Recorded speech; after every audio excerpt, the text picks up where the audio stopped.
कई दिनों से मैं सोच रहा था कि एक बहुत ही महत्वपूर्ण मुद्दे पर डिस्कस करूं और एक महत्वपूर्ण मुद्दे पर छोटा सा वीडियो बना करके मैं आपके बीच में रखूं।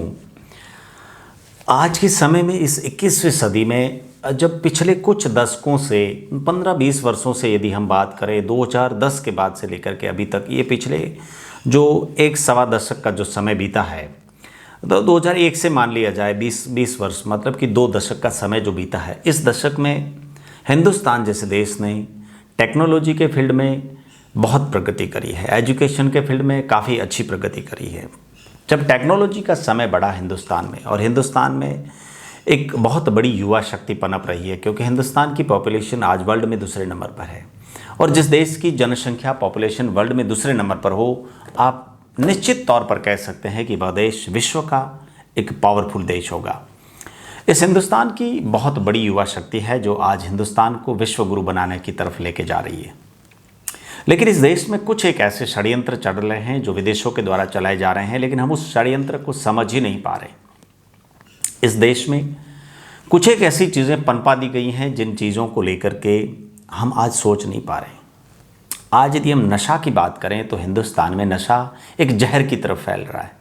गुटखा, बीड़ी, सिगरेट, फॉरेन की सिगरेट्स, तंबाकू, चरस, स्मैक्स, ये सारी की सारी चीज़ें विदेशों के द्वारा पनपाई गई हैं, विदेशों के द्वारा फैलाई गई चीज़ें हैं, और कुछ एक चीज़ें तो ऐसी हैं जिन्हें कुछ दिन लेने के बाद में इंसान छोड़ ही नहीं सकता।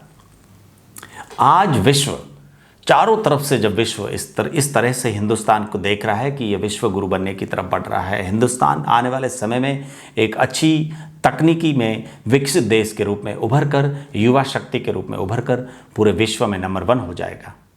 अब सारे देशों की ये षड्यंत्र पूर्वक एक रणनीति रहती है कि उभरते हुए देश को कैसे दबाया जाए, और हम हैं कि इस चीज़ को समझने की कोशिश ही नहीं कर रहे हैं।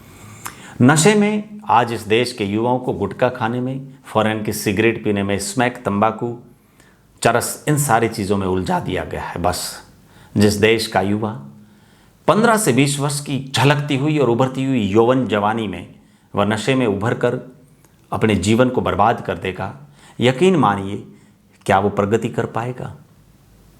खोखला हो जाएगा, नहीं कर पाएगा। ये होगी नंबर 1 बात। नंबर 2 बात, आज इस सोशल प्लेटफॉर्म पर बहुत सारे सोशल प्लेटफॉर्म्स नए नए आते हैं। बीच में एक टिकटॉक आया था, चाइना द्वारा फैलाया गया, जिसने हिंदुस्तान के युवाओं को पूरा घेर लिया था, नशा की तरह उस प्रवृत्ति में डाल दिया गया था।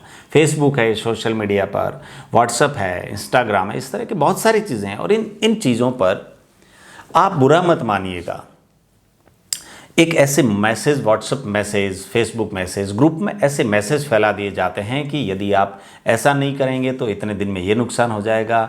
देवी देवताओं के बारे में, हिंदुस्तान के हिंदू धर्म, सनातन धर्म को, हमारे इस सनातन धर्म को, हिंदू धर्म को कम करने के लिए, हिंदूवादी इस रणनीति को और भी अदर धर्म्स को भी कम करने के लिए, मैं सिर्फ हिंदू धर्म की बात नहीं कर रहा हूँ, धर्म की नींव, सनातन की नींव को कमज़ोर करने के लिए एक मैसेज बना दिया जाता है कि यदि आप ये मैसेज 20 लोगों तक फॉरवर्ड नहीं करेंगे तो आपको काली माता ये कर देगी, आपको हनुमान जी की तरफ से ये नुकसान हो जाएगा, और कर देंगे तो आपका ये भला हो जाएगा।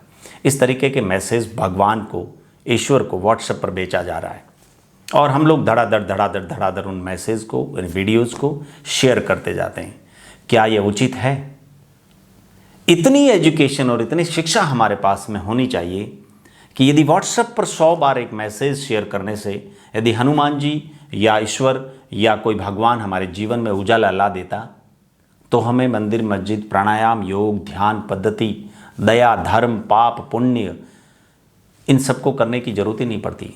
गौशाला में जाकर दान करने की जरूरत नहीं पड़ती, गरीबों पर दया करने की, रहम करने की जरूरत ही नहीं पड़ती, अच्छे कार्य करने की जरूरत ही नहीं पड़ती, अच्छे कर्म करने की जरूरत ही नहीं पड़ती। इस चीज़ को समझने की कोशिश कीजिए, और हम खुद शेयर करने वाले अपने सनातन को, अपने देवी देवताओं का अपमान करते हैं, और हम उसमें अपने आप को कमज़ोर करते हैं। दूसरा मुद्दा। तीसरा मुद्दा, बाबा साहेब अम्बेडकर के हम बहुत आभारी हैं कि बाबा साहेब अम्बेडकर ने हिंदुस्तान में एक ऐसा संविधान लिखा जो युगों युगों तक याद किया जाएगा। इस संविधान में अगले 500 वर्ष को याद करते हुए, ध्यान में रखते हुए इस तरीके की बातें लिख दी गई, इस तरीके के नियम, कानून, कायदे लिख दिए गए जो बहुत ही प्रभावी हैं। और एक चीज़ और बता देता हूँ, कोई भी देश, कोई भी समाज या परिवार सिर्फ कानून कायदों से भी नहीं चलता है। कोई देश इसलिए खूबसूरती से चलता है कि उस देश के लोग अच्छे हैं, उस देश के नागरिक अच्छे होते हैं, उस देश की सभ्यता और संस्कृति अच्छी होती है, इसलिए वो अच्छा चलता है। लेकिन फिर भी संविधान की बात करें तो इस हिंदुस्तान की संविधान की एक एक बात सोचनी है। एक एक चीज़ इस तरह से लिख दी गई है कि किसी भी देश के नागरिक को किसी भी चीज़ में कोई दिक्कत नहीं हो सकती यदि हम हकीकत में संविधान के हिसाब से चलें तो। लेकिन आज इस देश में राजनीतिक स्वरूप भी कुछ इस तरह बदल गया है, मैनेजमेंट स्वरूप भी कुछ इस तरह बदल गया है, देश का धार्मिक स्वरूप भी लोगों ने अपने हिसाब से इंटरप्रेट करके कुछ इस तरह से बदल दिया गया है ताकि सारा देश की युवा शक्ति भ्रमित हो जाए। आज जो चीज़ें जिस तरह से हैं उस तरह से कहीं पर भी पेश नहीं की जा रही हैं। हर चीज़ को तोड़ मरोड़ कर इंटरप्रेट करके अपने अपने हिसाब से अपनी सहूलियत और अपने निजी स्वार्थ के हिसाब से उन्हें इंटरप्रेट करके लोगों के सामने परोस दिया जाता है। बस हमें यहाँ पर ध्यान ये रखना है कि जो चीज़ें राष्ट्र हित में हो, जो चीज़ें देश प्रेम में हो, जो चीज़ें इंसान के फ़ायदे की हो, क्योंकि जब इंसान के फ़ायदे की होगी वो चीज़ 100% राष्ट्र के फ़ायदे की होगी। मानवीयता के, इंसानियत के और शख्सियत के, धर्म के, सत्य के, ईमानदारी के फ़ायदे की जो चीज़ें होगी वो 100% देश और राष्ट्र को सुदृढ़ करने में काम आएगी। इसलिए हमें हर बात पर सोच विचार करके, हर चीज़ के तथ्य के हर पहलू को सोच समझ करके आगे निर्णय लेना है और उस चीज़ पर विचार करना है। किसी भी विचारधारा पर हमें आगे बढ़ने से पहले आज हमें यह निर्णय लेना है कि हम क्या निर्णय लेने जा रहे हैं और क्या नहीं लेने जा रहे हैं।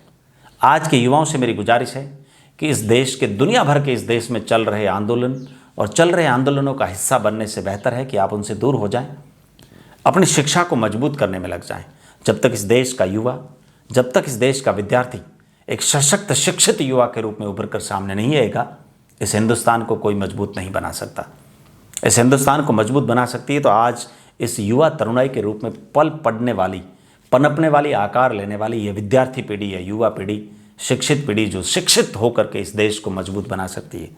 और यदि आज शिक्षित बन करके, जब तक आप शिक्षित नहीं बनते हैं, जब तक आप हिंदुस्तान को एक अच्छा शिक्षित हिंदुस्तान और विश्वगुरु हिंदुस्तान बनाने का सपना देखने लायक अपने आप को नहीं मानते हैं और कुछ ऐसा कार्य करके हिंदुस्तान को विश्वगुरु बनाने लायक कार्य नहीं करते हैं, तब तक आप किसी भी आंदोलन का हिस्सा बनने से कतराइएगा, दूर रहिएगा। अदरवाइज अपने खुद के भविष्य को बर्बाद कर देंगे।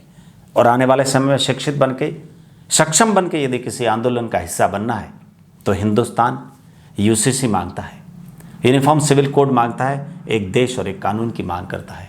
आने वाले समय में जब तक ये हिंदुस्तान में लागू नहीं होता है तब तक ये हिंदुस्तान आरक्षण की आग में जलकर अपने आप को बहुत बर्बाद कर देगा। कई सारे उल्टे सीधे आंदोलनों की आग में अपने आप को पीछे धकेल देगा। इसलिए ये हम सब की जिम्मेदारी है, हम सब युवाओं की जिम्मेदारी है कि हम किस तरह के आंदोलनों का हिस्सा बने, किस तरह के आंदोलनों का हिस्सा ना बने, कौन सी चीज़ राष्ट्र के हित में है। देश में पार्टियों का बनना, पार्टियों का उखड़ना, पार्टियों का हारना, पार्टियों का जीतना, नए संगठनों का बनना, नए संगठनों का डिसॉल्व होना, इंसान का जन्म लेना, इंसान का मरना, ये सारी चीज़ें तो इस दुनिया में चलती रहती हैं। जाति धर्म विशेष, समूह, रंग भेद सारी नीतियों से ऊपर उठ करके हिंदू, मुस्लिम, सिख, ईसाई भाई भाई के नारे को लेकर के हमें सिर्फ और सिर्फ राष्ट्र के प्रति समर्पित भावना से आगे बढ़ना होगा। तभी जाकर आप एक सशक्त, मजबूत, सुखी हिंदुस्तान में रह पाएंगे। यदि आप ये सोचते हैं कि मैं मेरा कर लूँ तो आप सशक्त हिंदुस्तान में नहीं रह पाएंगे। इसका भी एक कारण बताता हूँ कैसे। क्या पता आपके अड़ोस पड़ोस में किस तरीके का माहौल पैदा हो जाए, क्या पता आपके अड़ोस पड़ोस में किस तरीके के अशिक्षित और मानवीय मूल्यों से हीन लोग रहने लगें और वो पनप जाएं, तो क्या आप चारों तरफ रह रहे ऐसे लोगों के बीच में सुखी रह पाएंगे? नहीं रह पाएंगे। इसलिए हम सब की जिम्मेदारी है कि हम अच्छा निर्णय लेकर के, राष्ट्र को समर्पित होकर के, शिक्षित होकर के, शिक्षित भारत की नींव को मजबूत करते हुए जाति पाति, आरक्षण वारक्षण, इन सब के जंजाल से ऊपर उठ करके देश के संविधान को, राष्ट्र को और देश को सर्वोपरि मानते हुए हम आगे बढ़ें।